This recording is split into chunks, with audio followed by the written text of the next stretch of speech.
Hey everyone, I'm Marsha. Welcome back to my channel. And if you are new here, make sure you hit that subscribe button down below so you never miss when I upload a new video.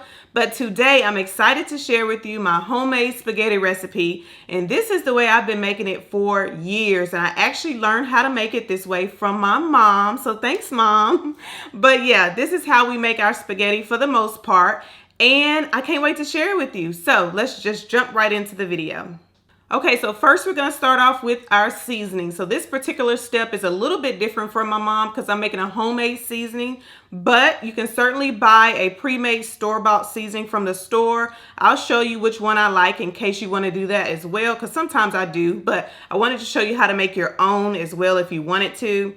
So I've already added some Italian seasoning. I'm going to add some paprika. Then I'm going to add in some salt. Next, I'm going to add in a little bit of garlic powder and a little bit of onion powder. Then I'm going to add in some pepper. And that's it for the seasoning. I mean, that Italian seasoning really has a lot of different herbs and spices in it. So once you mix that all together with everything, you have your spaghetti seasoning. Next, I'm just going to heat a large skillet on top of the stove with a little bit of olive oil. And I'm going to go ahead and start sauteing some onions. So I've already chopped some onion and garlic off camera. So I'm just going to add that into my skillet. And you guys, I do always put the measurements or the full recipe down below in the description box. So I'm just sauteing the onions for a couple of minutes just to get them soft and fragrant. Then it's time to add in my meat. So I am using ground turkey. Of course, you can certainly use ground beef, ground chuck, whichever your preference is. So I'm just adding in my ground turkey. And then we're just going to go ahead and cook the meat until it is fully done. One trick if you are using a stainless steel skillet is to kind of let the meat sit for, about a minute before you disturb it. That way it doesn't stick to the bottom of the pan. I've recently switched to stainless steel skillets and I've had to kind of learn how to adjust because I've been so used to cooking with non-stick cookware. So I'm really liking it, and I will give you a full detailed video once I get more experience with it. All right, so next I'm just gonna go ahead and add in my noodles. You guys, I do break my noodles. I know that's probably like a no-no when it comes to spaghetti or Italian food, but I do break mine in half. That's the way that, I've just always done it. That's the way my mom does it. And it really is easier when you have kids because it's easier for them to eat. So that's the excuse that I tell myself.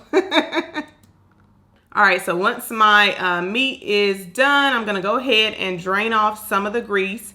And because I use ground turkey, it didn't have that much fat or grease in it, so it's just a little bit. I honestly probably could have left this little bit in there, but I wanted to show you exactly how I drain off. If I do have a lot, this is how I drain it off. So I just scoop the meat to the side, take a big spoon, and just kind of drain the grease off that way.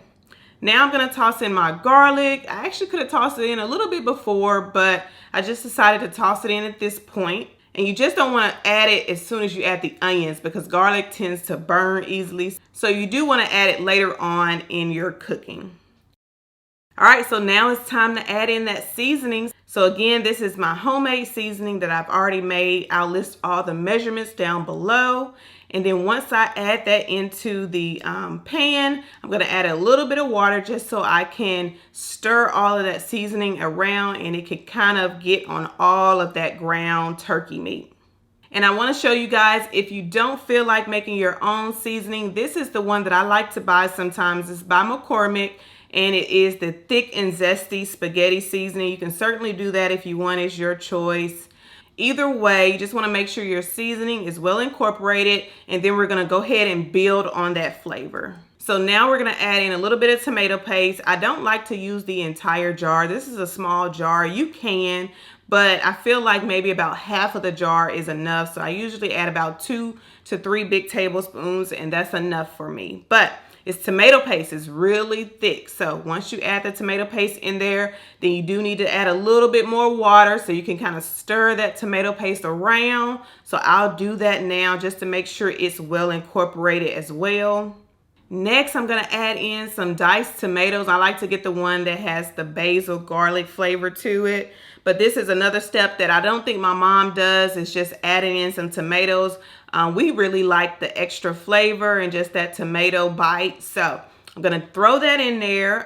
You can just get the regular diced tomatoes as well.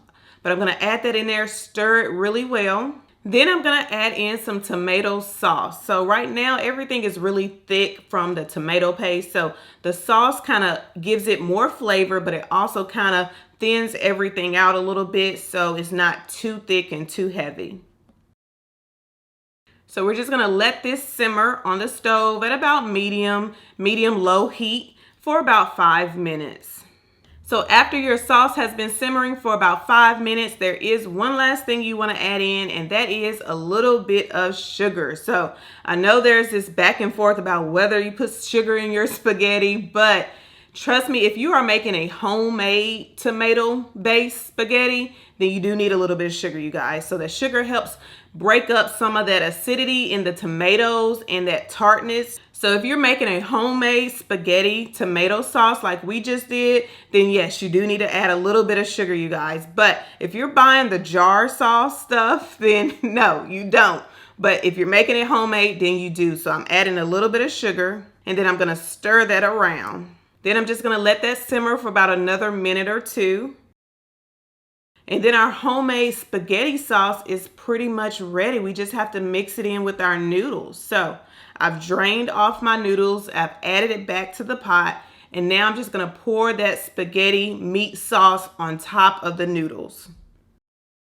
And I do like mixing my spaghetti sauce with my noodles. I don't know if some people like just pouring theirs on top. Let me know what your preference is down below in the comments. But I like mixing mine together, so that's what we're doing here in the large pot because we don't need to dirty up any more cookware. And once it's well incorporated, you guys, you have your own homemade spaghetti with your own sauce, not the jar sauce, nothing against it. But I just wanted to show you how I've been making it for years. This is how my mom taught me how to make it. And it is so good, you guys. So I hope you give this recipe a try. As always, again, the recipe is listed down below in the description box with the full measurements. And yeah, you guys, this is how to make your own homemade spaghetti. Hope you enjoyed the video. If you did, make sure you leave me a big thumbs up down below. And again, if you haven't already subscribed to my channel, make sure you hit that subscribe button down below as well. And I'll see you in the next video.